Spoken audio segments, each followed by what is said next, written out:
Assalamualaikum warahmatullahi wabarakatuh. Nama saya Nufus Aulia dengan NIM 111221328. Saat ini saya akan menjelaskan materi minggu ketiga, yaitu tentang rekrutmen dan seleksi. Perusahaan didirikan tentu untuk memperoleh keuntungan sebanyak-banyaknya. Untuk memperoleh keuntungan ini, perusahaan perlu berjalan dibantu oleh staf maupun karyawan yang bekerja untuk perusahaan tersebut. Untuk memperoleh karyawan, diperlukan seleksi dan rekrutmen yang dilakukan oleh human research maupun human capital. Terdapat perbedaan mencolok antara HR dan human capital. Yang pertama, HR biasanya hanya menganggap karyawan sebagai staf di perusahaan tersebut yang dibutuhkan kinerjanya demi berjalannya sebuah perusahaan. Sedangkan human capital biasanya menganggap karyawan sebagai partner dari perusahaan tersebut, sehingga mereka sangat open dan menerima terhadap ide-ide yang diberikan oleh karyawan itu sendiri demi kemajuan perusahaan itu sendiri juga.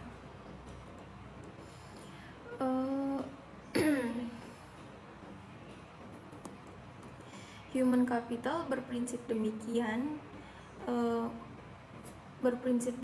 yaitu menganggap karyawan sebagai partner perusahaan dan tidak hanya sebagai staf yang dibutuhkan kinerjanya oleh perusahaan, karena terkadang atasan dalam sebuah perusahaan tidak mengetahui persis kondisi real yang terjadi di sebuah lingkungan divisi. Contohnya, dalam lingkungan OB tentu sangat jarang bagi atasan mengetahui kondisi detail dalam lingkungan tersebut. Sehingga ketika seorang OB memberikan ide kepada atasan akan diterima sangat baik dan dijadikan bahan evaluasi bagi perusahaan itu sendiri.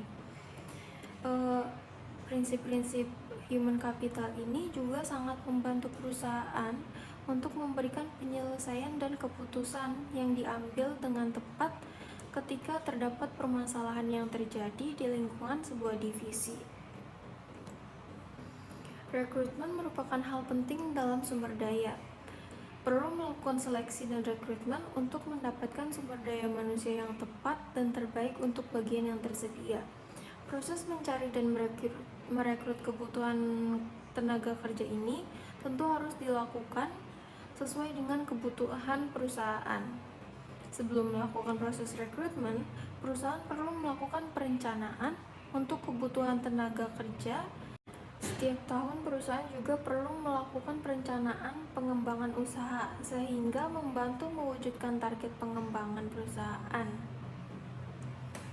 Kemudian selain merekrut dan menyeleksi, perusahaan juga perlu memberikan pelatihan kepada staf maupun karyawan.